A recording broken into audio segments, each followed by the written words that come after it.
Paz a todas as irmãs e irmãos. Vamos dar continuidade ao nosso estudo, na carta de Paulo aos Efésios. Nós paramos no capítulo 5 e nós vamos começar lendo Gálatas 5, tá? Que tá em harmonia, em linha com o que a gente está trabalhando. Então, Gálatas, capítulo 5, de 24 a 26, diz assim: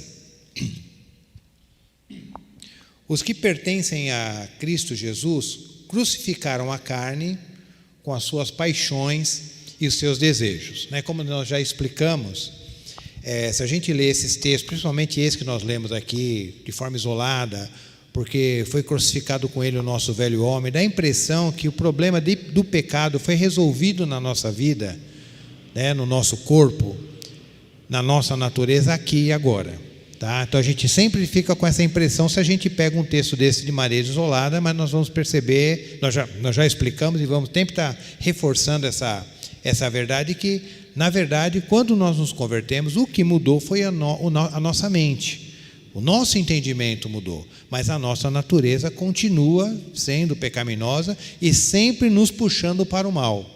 Por isso que existe uma guerra, que está justamente nesse capítulo, uma guerra entre a carne e o espírito, uma luta da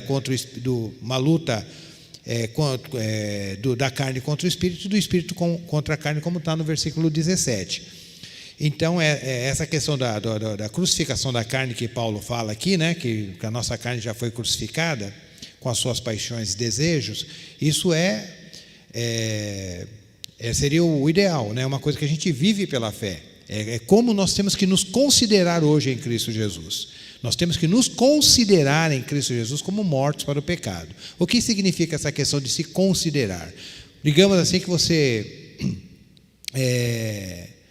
o que não deve acontecer, mas vamos usar um exemplo assim, que é um exemplo mais fácil de nós entendermos. Você está com muito ódio de uma pessoa.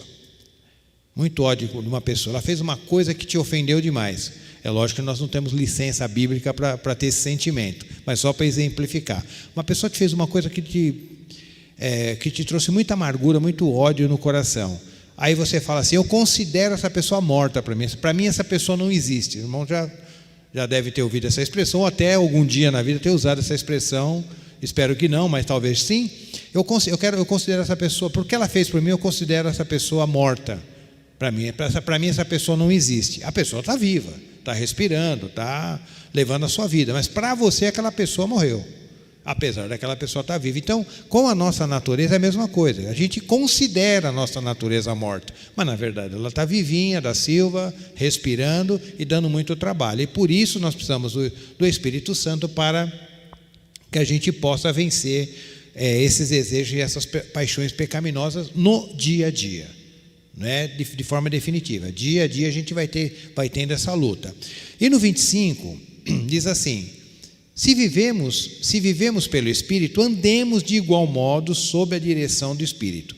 Então aqui usa dois verbos: viver e andar. Nós vamos explicar. Não nos tornemos arrogantes, provocando-nos uns aos outros e tendo inveja uns dos outros. Mas no 25 ele usa esses dois verbos, viver e andar. Porque muitas vezes nós paramos, irmãos, na primeira parte do texto. Então, nós temos o Espírito, como diz lá no versículo 12 de Efésios, nós somos selados pelo Espírito Santo quando nós cremos, então nós recebemos o Espírito Santo pela fé. Quem crê em mim, como diz a Escritura, do seu interior fluirão rios de água viva. É isto, Jesus, dizia a respeito do Espírito Santo, que seria dado a todo aquele que nele cresce. Eu criei em Jesus, eu recebi o Espírito Santo, Então agora eu fui selado pelo Espírito Santo, eu tive uma experiência de conversão, eu senti que eu recebi o Espírito Santo naquele dia, minha vida transformou, eu chorei e tal. Tudo isso muito certo, tudo isso muito tranquilo, muito maravilhoso, mas a questão não fica no ter o Espírito Santo, no receber. O texto fala de viver, de receber e de andar no Espírito. E aí é que entra o nosso problema, que nós muitas vezes paramos lá no ter, no receber, e esquecemos que nós temos que viver no Espírito. E a Bíblia nos orienta muito fortemente na questão de se você diz que tem o Espírito Santo, então viva nesse Espírito. E como que nós vivemos nesse Espírito? ou como nós vivemos no Espírito Santo. Então, o livro de Efésios também enfoca muito essa questão do viver, do andar, né, que é a mesma coisa. Lá no capítulo 4, versículo 1 de Efésios, diz assim: portanto, eu, prisioneiro do Senhor, suplico-vos, nós já falamos sobre isso na aula anterior, que andeis de modo digno com o chamado que vocês receberam. Então, vocês são de Cristo, vocês receberam a Cristo, são convertidos a Cristo, então ande de modo digno, vivam de modo digno, procedam de modo digno, com humildade, com mansidão, com paciência, suportando-vos uns aos outros. Lá no capítulo 5, versículo 1, capítulo 5, versículo 2, melhor dizendo, diz assim: andai em amor, como Cristo, que também nos amou e se entregou por nós, a Deus como oferta de sacrifício com aroma suave. Então, andar em amor não é, eu amo todo mundo, olha meu coração, Deus conhece meu coração, Deus sabe quanto amor eu tenho no meu coração. Isso é muito bom, é bom que você tenha amor no seu coração, mas como que isso é expresso? Através de atitudes. Você não pode simplesmente dizer que você tem amor, você tem que mostrar esse amor através de atitudes. Eu sinto muito amor, aí o irmão chega na sua casa: irmão, estou com frio, o irmão tem uma blusa, você tem 10 blusas no guarda-roupa, mas você gosta das 10, você não quer abrir mão de nenhuma, porque mas é muito, essa foi meu filho que deu no dia do meu aniversário, isso aqui é uma lembrança da minha mãe, então você tem 10 motivos para não dar uma blusa para o irmão, e pega e impõe as mãos sobre o irmão: irmão, Deus te abençoe, olha, realmente o frio é uma coisa difícil, vai em paz, irmão, vai em paz que Deus vai aquecer o seu corpo. A Bíblia fala que isso aí não é amor, o João fala muito claro, que adianta, o irmão chega na sua casa com fome, ele chega com frio, você só vai orar para ele mandar ele embora? Que amor é esse que você está demonstrando? Então, o amor, ele tem que ser demonstrado. Então, não é simplesmente ter o amor, é demonstrar o amor através de ações. No 5.3 fala também sobre andar, 5.8 de Efésios fala sobre você andar como filho da luz, pois no passado erais trevas, mas agora sois luz no Senhor, andai como filhos da luz. Não, eu tenho a luz de Deus no meu coração, mas a sua vida é trevas, as suas atitudes são atitudes trevosas. Quem olha para você fala: nossa, mas que coisa estranha, essa pessoa fala que é errado enganar as pessoas, mas vive enganando. Ele fala que mentir é errado, vive mentindo. Ele fala que trair a esposa é errado, mas está paquerando a fulana lá, ou vice-versa. Essa moça fala né, e por aí vai. Então a pessoa fala que é, mas não vive de acordo com aquilo que ele está dizendo que ele é. Então aqui nós já falamos sobre um andar digno, né, de humildade, um andar de amor, um andar luminoso. E lá no 5.15, Efésios continua reforçando, fala para ter um andar em sabedoria. Portanto, estais atento, 5.15, portanto, estais atento para que o vosso procedimento não seja semelhante aos insensatos. Andai em sabedoria. Então, andar com prudência, pensar antes de fazer, antes de prometer, ver se você vai conseguir cumprir. Então, nesse sentido, também é uma forma de testemunho. É uma forma de você demonstrar, através da sua vida, que você realmente é uma pessoa convertida a Cristo. Então, andar em sabedoria também faz parte desse processo. Então, com tudo isso, a gente vai demonstrando o que, irmãos? Nós estamos demonstrando que nós realmente andamos no Espírito. Nós não simplesmente temos o Espírito, mas nós também andamos no Espírito. Quer dizer, através das nossas atitudes, dessas atitudes, né, de dignidade, de amor, de luminosidade, de sabedoria, nós vamos demonstrando que nós somos cheios do Espírito Santo, como está lá em Efésios capítulo 5, versículo 18, que não vos embriagueis com vinho, que leva à devassidão, mas deixai-vos encher pelo Espírito Santo. Vou só contar uma experiência para os irmãos que me veio à mente agora. É um livro muito antigo que eu li, né, que é um livro que foi escrito pelo Billy Graham, já falecido, um evangelista do século XX, ele faleceu, e ele escreveu um livro chamado, acho que é A Plenitude do Espírito Santo e Como Obtê-la. É um livro bem antigo, alguém procurar pode encontrar. Ele falou que foi numa igreja, uma ocasião, num domingo de manhã, e na hora que ele chegou na igreja, né, bem no início do ministério dele, ele chegou na igreja e estava um alvoroço na igreja, o pessoal conversando nos cantos, meio preocupado. Aí ele percebeu que alguma coisa tinha acontecido. Aí ele chegou lá para um dos líderes da igreja e falou: mas o que aconteceu, irmão? Parece que vocês estão meio agitados e tal. Ele falou: não, o que aconteceu é que um dos nossos diáconos aqui chegou embriagado. Ele chegou embriagado e nós mandamos ele para casa porque ele estava embriagado. Eu falei, é mesmo, irmão? Vocês mandaram o diácono para casa porque ele estava embriagado? É, irmão, porque a Bíblia fala, né? Não vos embriagueis com vinho, onde há devassidão. Ele falou, mas você alguma vez mandou o diácono para casa porque ele não estava cheio do Espírito? Porque o texto fala, não embriagueis com vinho, mas enchei-vos do Espírito. Não é lógico que isso é uma brincadeira, mas é uma coisa que é para a gente refletir, que muitas vezes a gente se preocupa muito em não bebo isso, não bebo aquilo, mas não se preocupa em encher a nossa vida do Espírito Santo para que a gente possa praticar tudo aquilo que Deus nos pede, porque sem a presença do Espírito Santo na nossa vida, nós não vamos, irmão. Por mais boa vontade que você tenha, por mais esforço que você faça, você não vai conseguir andar dentro da vontade de Deus. Nós só podemos andar na vontade de Deus com os recursos de Deus, e o recurso que Ele nos deixou foi a presença do Seu Espírito Santo na nossa vida. Por isso Jesus fala, eu sou a videira e vós os ramos. Todo ramo que estiver em mim e eu nele, esse vai dar muito fruto. Mas aquele ramo que não estiver em mim, ele vai secar. E o que é estar em Jesus? É viver no Espírito. É você dar fruto, não por sua força, pelo seu esforço, mas pelo Espírito. Porque muitas vezes a gente acha que está desligado da videira, significa, eu estou vivendo em pecado, não. Muitas vezes é você tentando fazer a vontade de Deus, mas contando com o teu esforço humano, com a sua força, contando com o seu próprio braço e não contando com a graça e o poder do Espírito Santo operando na sua vida.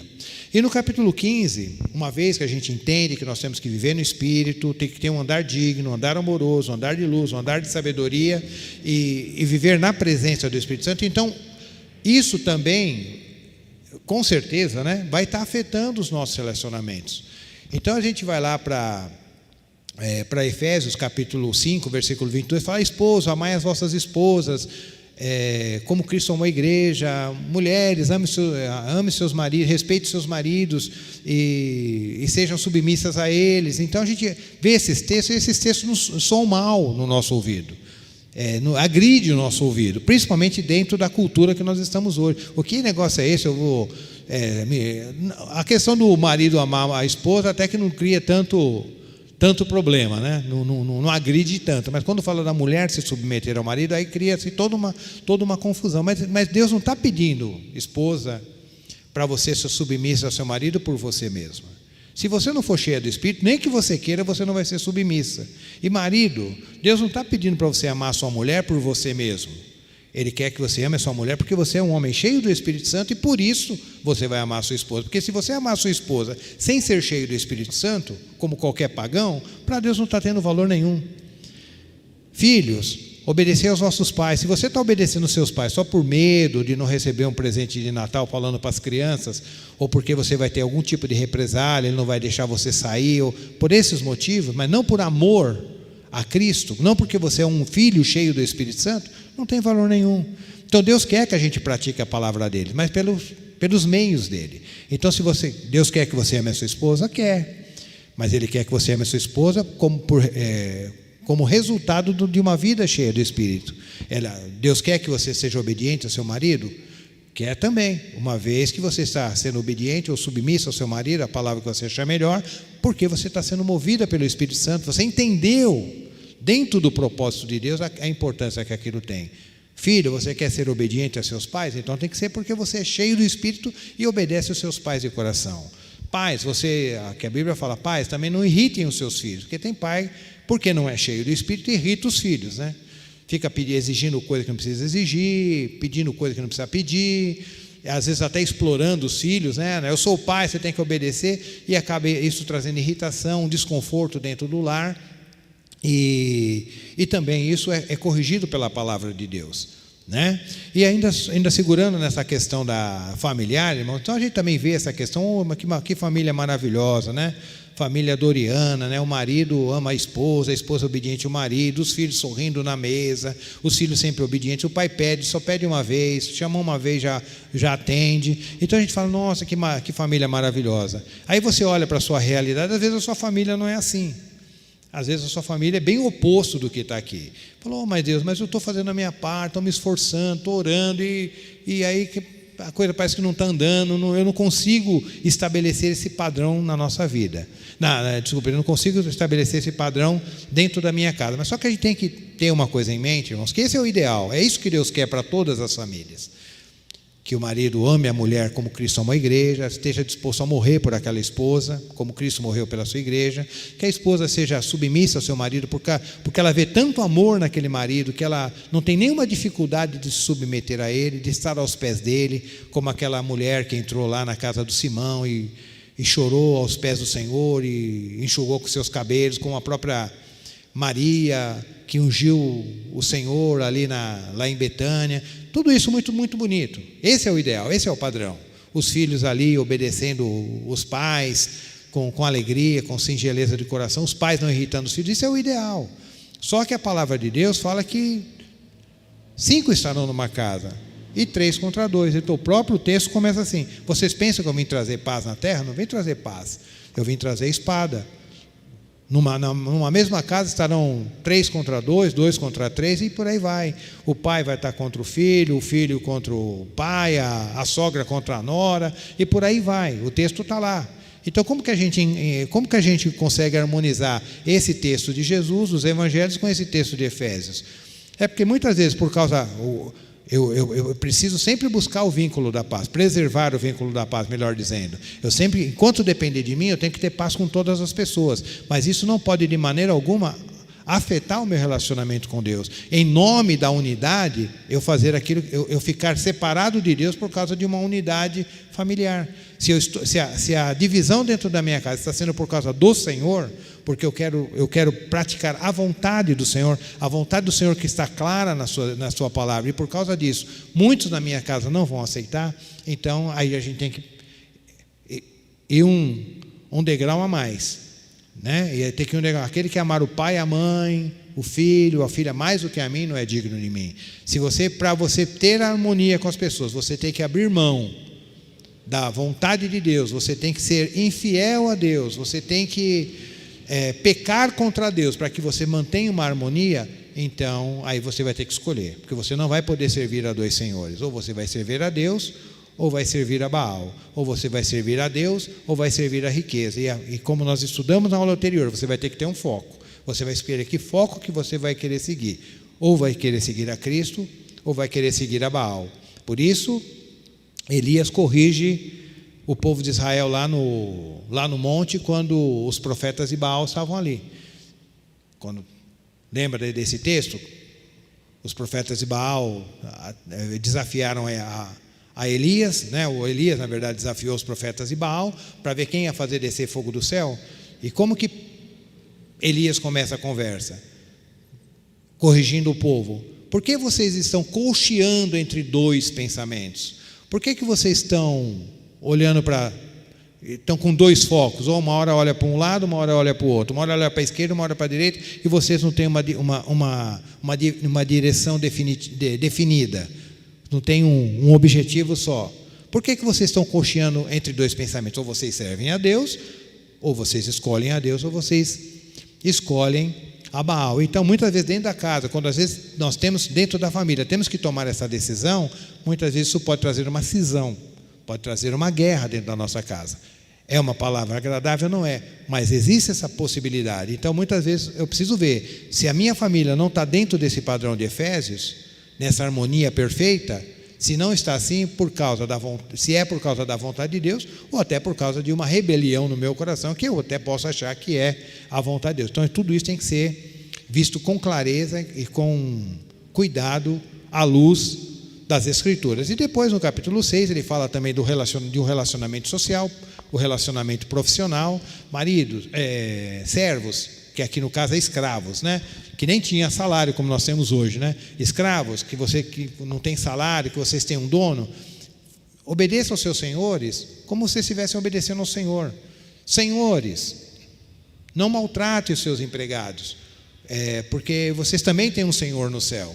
Então Deus sempre está exigindo essa mutualidade, tá? Essa via de mão dupla, não é apenas para um lado, é para ambos os lados. O servo tem que ser obediente, fazer tudo de coração como fazendo a Deus, e por contrapartida o Senhor também, mas nem sempre é assim. no mundo ideal, esse é o ideal, é o que Deus espera de nós. Você que é patrão ou você que é empregado, é isso que Deus espera de nós, mas muitas vezes não é assim. Mas se não, já que o meu patrão não me trata bem, então eu vou tratar ele mal? Eu só vou tratar ele bem, eu só vou servi-lo como se eu estivesse servindo ao Senhor, se ele me considerar uma pessoa, me considerar um empregado, me amar como empregado, como Deus ama ele como servo dele também. Então, se ele não tiver educação comigo e tal, então eu vou tratar ele também de qualquer jeito. Então o marido, se a minha mulher não me trata bem, então eu vou tratar ela mal. Se o meu marido não me trata bem, eu vou tratar. Se o meu pai me irrita, então eu vou jogar as panelas para cima e vou sair correndo e vou bater a porta. Não, cada um deve fazer a sua parte, cada um deve obedecer aquilo que Deus está mandando. Só que quando existe uma harmonia, quando a via de mão dupla, você faz, e logicamente fica muito mais fácil você praticar a palavra de Deus, mas o fato de um dos lados não estar obedecendo, isso não me dá o direito de desobedecer também. Se a minha mulher não me trata bem, eu vou tratá-la mal. Não, se a mulher não me trata bem, eu vou continuar amando ela como Cristo amou a igreja, dentro das possibilidades, sem ofender a Deus, sem me pecar contra Deus para conseguir praticar esse mandamento. Se o meu marido me trata mal, eu vou continuar obedecendo ele dentro de uma limitação, desde que isso não venha afrontar a Deus. Isso serve para filhos, isso serve para empregado. Meu patrão está me mandando fazer uma coisa desonesta, está mandando eu fazer uma coisa que não convém. Não vou fazer isso que ele está me mandando fazer, porque a palavra de Deus não me permite, ainda que isso corra o risco até de eu perder aquele emprego. Mas se eu estou vendo que aquilo afronta a Deus, eu vou colocar aquilo diante de Deus e vou confiar em Deus. Então, o apóstolo corrige todos esses relacionamentos, mas sem estar cheio do Espírito Santo, irmãos, a gente não vai conseguir praticar isso. Então eu vou praticar isso pela lei, vou praticar isso no meu esforço e não vai ter valor nenhum diante de Deus. Então, se você chegar num momento de ter que tomar uma decisão desse tipo, em relação à família, em relação ao trabalho, em relação à sociedade, ou seja, lá na sua faculdade, onde for, você tem que ter claro, eu tenho que estar cheio do Espírito, eu tenho que conhecer a Deus, amar a Deus. Estou fazendo isso simplesmente por causa de Deus. Está claro para mim que é Deus que está me mandando agir dessa maneira. Indo já para o capítulo 6, irmãos, a partir do versículo 10, nós também temos um texto que fala assim, que 6:10 de Efésios, concluindo tudo que a gente vem falando: fortalecei-vos no Senhor e na força do seu poder, revesti-vos de toda a armadura de Deus, para que podeis ficar firme contra as ciladas do diabo. Esse é um texto bem conhecido pelos irmãos, que fala do capacete, da couraça, que é o cinto, fala dos pés, os pés calçados com o evangelho da paz, por aí vai. Então,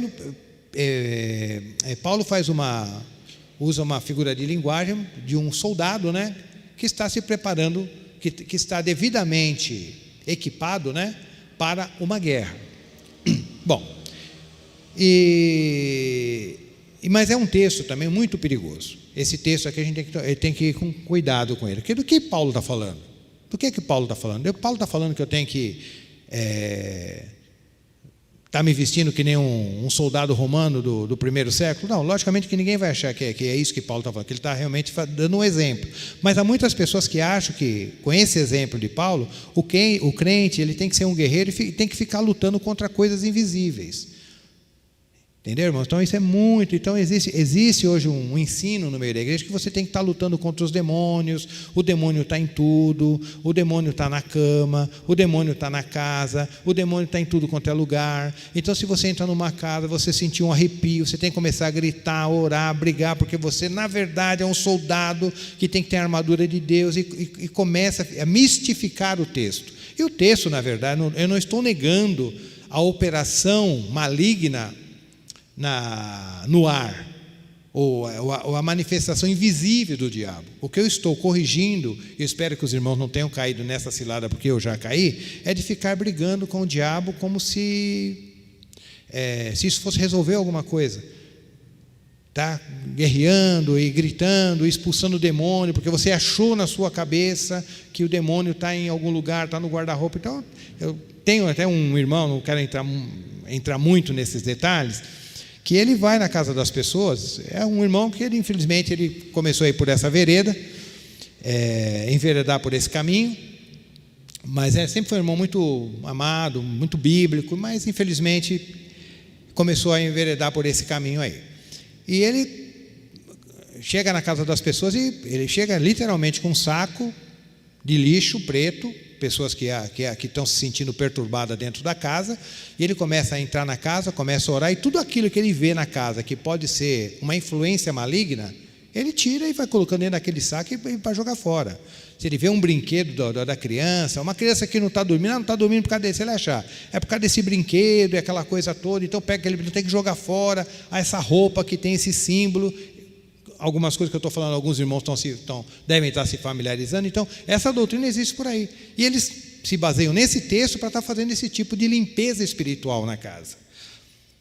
A ponto desse meu amigo, ele tem uma casa relativamente bonita, grande e tal, ele cismou. Eu não cheguei na casa dele depois disso, mas ele falou, eu conhecia a casa dele antiga, o banheiro dele, ele falou: Nelson, meu banheiro tinha um azulejo lá que não era de Deus, eu mandei tirar o azulejo para o azulejo novo, porque aqueles azulejos eu via cobra no azulejo, então eu falei, mas tentava orientar, mas ele parecia que já estava muito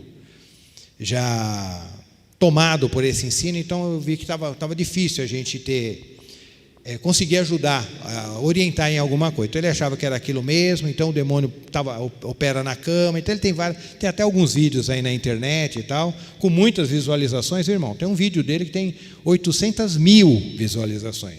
Não estou falando 800, não, 800 mil. Vídeo com 300 mil, 30 mil visualização. Principalmente quando ele aborda essa questão de maldição hereditária, guerra espiritual, aquela coisa, e tudo baseado nesse texto. E o que esse texto quer dizer? Ele está querendo dizer que existe uma luta, sim. Existe o demônio, existe Satanás que nos rodeia, buscando um momento para nos tragar, que nós temos que resistir ele firme na fé. Tudo isso tem na Bíblia. E nós temos um inimigo invisível, mas que ele vai estar.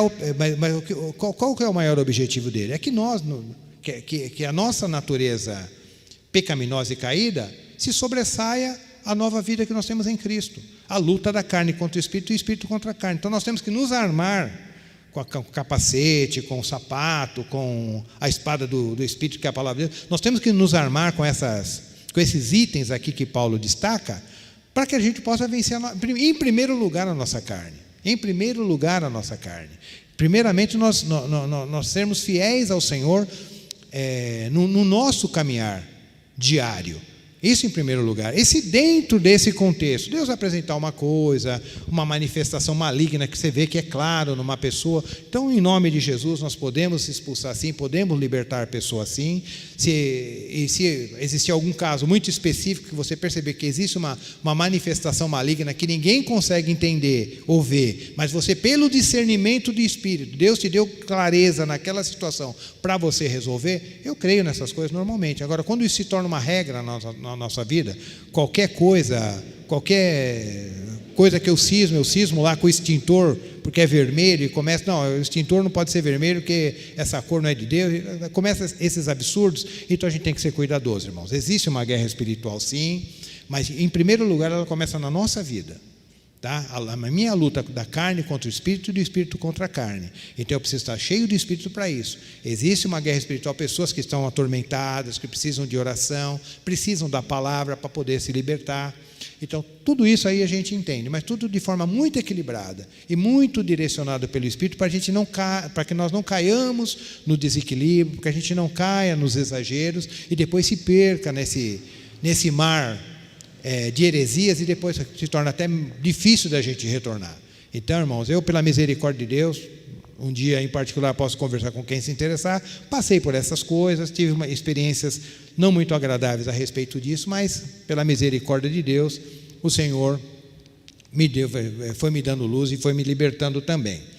E dentro também desse assunto da guerra espiritual, tem um assunto também que os irmãos já conhecem bem, um assunto que já foi bem já tratado, mas nada É importante lembrar que a questão da maldição hereditária, que as pessoas, não, mas que o meu avô teve um problema, e por causa do meu avô, aquele problema passou para o meu pai, do bisavô para o avô, do avô para o pai, hoje chegou em mim. Então as pessoas atribuem às vezes alguma patologia, alguma doença, como um demônio hereditário que está na família, uma família que não prospera financeiramente, é porque tem um demônio lá, e começa a se trabalhar todas essas coisas e se perder nesses caminhos, né?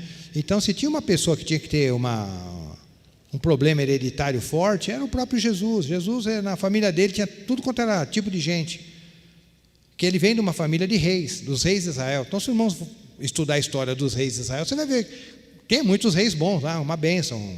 Josafá era uma bênção, mas Manassés sacrificou o próprio filho, os filhos em sacrifício a outros deuses, matou os filhos em sacrifício a outros deuses. Tinha o Ezequias, mas também tinha um Acas, e por aí vai. Tinha um próprio Salomão, que começou muito bem, depois se perdeu no meio do caminho, depois veio o Roboão também, que não seguiu os passos do pai, e por aí vai. Então teve reis bons, reis ruins, teve Raabe, que era uma prostituta, teve Ruth também, que era uma moabita. Então ele teve uma genealogia toda complicada, e nem por isso deixou de ser filho de Deus. Então, se você tem pessoas atrás que foram antes de vocês, ancestrais que foram complicados, isso não significa que você precisa ser complicado, porque o pai não vai pagar pelo pecado do filho, e nem o filho pelo pecado do pai. Você pode ter tido um pai uma bênção, um santo de Deus, e você ser uma tranqueira. Ou você pode ter tido um pai que era uma tranqueira, e você pode ser uma bênção na mão de Deus. Isso é pessoal. É pessoal. Agora, existe uma guerra. Tanto seu pai, seu avô, bisavô tinha uma guerra da carne e do espírito, como nós temos, eu e você temos essa guerra, e cabe a nós, diante do Senhor, buscarmos graça nele, buscarmos ser cheios do Espírito Santo, buscarmos estarmos na presença dele, amando ao Senhor, para que a gente possa viver de uma forma mais adequada e mais digna diante dele. Eu sei que é um assunto complexo, mas eu não queria passar por cima desse assunto de forma assim, superficial sim, mas não sem dar um certo destaque. E os irmãos tiverem interesse, nós podemos estar dando continuidade nessas questões também.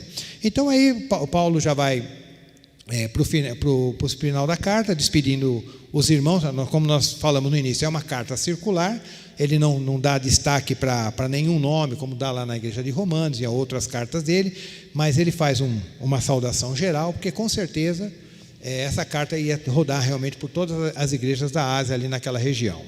Ok, irmãos? Então nós terminamos, graças a Deus, pela misericórdia de Deus, o livro de Efésios. Vamos terminar com uma oração e que Deus nos abençoe. Senhor Deus, nós te damos graças por mais esse livro que foi coberto, e cremos e esperamos que o Senhor possa estar conduzindo essas palavras, ó Pai, aos corações, que possa ser alimento, pão, ó Deus, e possa ser um instrumento de edificação para a Tua igreja. Tu conheces as nossas limitações, as nossas falhas, ó Pai, retórica, tantas coisas que nós temos limitações, mas nós cremos que o Senhor nos deu essa oportunidade e que o Senhor vai usar, ó Pai, a nossa fala de acordo com a Tua vontade para a edificação do Seu povo. E naquilo que falhamos, que o Senhor nos perdoe e que nos corrija para que nós possamos andarmos mais na Sua luz, mais perfeitos diante de Ti. Pois é em nome de Jesus que oramos e agradecemos. Amém. Deus abençoe a todos em nome de Jesus.